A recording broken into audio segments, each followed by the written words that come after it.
జ్యోతిష్య అభిలాష మిత్రులకు స్వాగతం.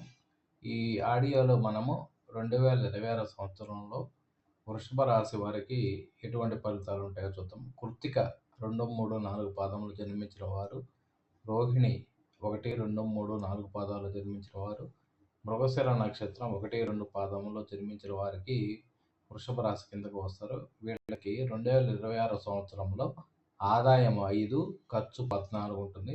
రాజపూజ్యం 5, అవమానం 4 ఉంటుంది. ఇంకా గ్రహ సంచారం విషయానికి వస్తే జూన్ 1 వరకు గురువు ద్వితీయమందు ఉంటారు. తర్వాత అక్టోబర్ 30 నుంచి 3వ ఇంట ఉంటారు. ఫిబ్రవరి 24 వరకు అనమాట.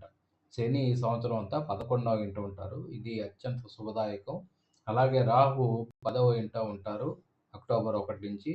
కేతు 4వ ఇంట ఉంటారు అన్నమాట. తదుపరి రాహువు 9వ ఇంటికి వచ్చి కేతు 3వ ఇంటికి వస్తారన్నమాట. ఈ సంవత్సరం అన్ని రంగాల వారికి చేయు వృత్తి వ్యాపారస్తులకు తిరుగుండదు అన్నమాట. విశేష లాభాలు, అనుకున్న పనులు సాగును, గృహ నిర్మాణం, ధనము నిల్వ చేస్తారు.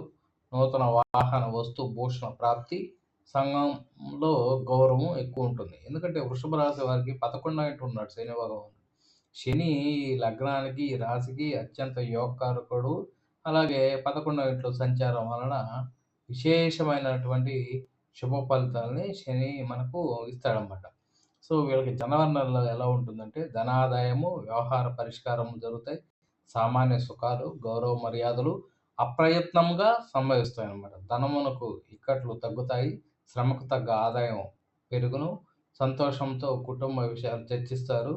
ఫిబ్రవరిలో వచ్చేసి లోకడ సాధించలేని క్రొత్త విషయాల పట్ల ఆసక్తి చూపుతారు. కాంట్రాక్టర్లకి కలిసి వస్తుంది. రాజకీయ నాయకులకి కలిసి వస్తుంది. విద్యార్థులకి కలిసి వస్తుంది. కీర్తి ప్రతిష్టలు సామాన్యం. ధైర్యంతో తలచిన పనులు పూర్తి చేస్తారు. గృహమునందు ఆరోగ్య భంగములు కలుగుతాయి అన్నమాట. మార్చి నెలలో ఏ వృత్తి వ్యాపారాల్లో ధన లాభాలు ఉంటాయి. మిత్రుల సహాయం. ఏప్రిల్లో వచ్చేసి శాస్త్రీయ సమానోత్తతి చేస్తారు. దూర ప్రయాణం జరుగుతాయి. మీరు చేయ పనులు ఒత్తిడి తెస్తాయి. తొందరపడి నిర్ణయాలు తీసుకోవద్దు. మే నెలలో ఉద్యోగస్తుల పరంగా ఆధ్యాత్మికంగా సంచారం చేస్తారు. ధనలబ్ధి ఉంటుంది. మనుషుల మనస్తత్వం తెలుసుకొని మెలుగుట మంచిది. జూన్ నెలలో సొంత వాళ్ళు తప్పులు చేసి మిమ్మల్ని భయంతో ధనం కావాలని బాధిస్తారు. తెలిసి తెలియక చేసే నిర్ణయాలు మిమ్మల్ని ఇబ్బందులు పెడతాయి. జూలై నెలలో 10 మంది న్యాయబోధనలు చేస్తారు. మీ ఇంటి అందు సమస్యలు తీర్చుకోలేరు. ప్రభుత్వ అధికారులతో ఇబ్బందులు పడతారు. జాగ్రత్తగా ఉండాలి. ఆగస్టులో ఓర్పు వహించడం మంచిది. వృత్తి అందు ధనలాభాలు ఉంటాయి. మీ చింత తీరుతుంది. రూపాయి ఖర్చు తగ్గదు. సెప్టెంబర్ నెలలో ఆపద్ధర్మ విషయాలందు రాణించలేరు.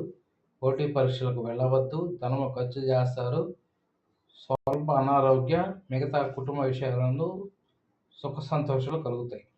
అక్టోబర్ నెల యందు ధన లాభాలను, ప్రయాణం నుంచి ధన వ్యయం కలుగుతాయి.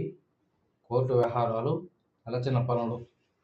నవంబర్ నెలలో మానసిక ఆందోళనలు, అన్ని రంగములందు సుఖశాంతులు, ఆర్థిక లాభము. డిసెంబర్ నెలలో మనకు ఎలా ఉంటుందంటే వృషభ రాశి వారికి అనారోగ్యతలు, నిర్విఘ్నంగా తలచిన పనులు పూర్తి అవుతాయి. బంధు వైరములు ఉంటాయి. అన్ని రంగములందు సామాన్య ధన లాభాలు పొందుతారు. ఉద్యోగస్తులకు పై అధికారులతో మాట పట్టింపులు సంభవిస్తాయి. స్వస్తి.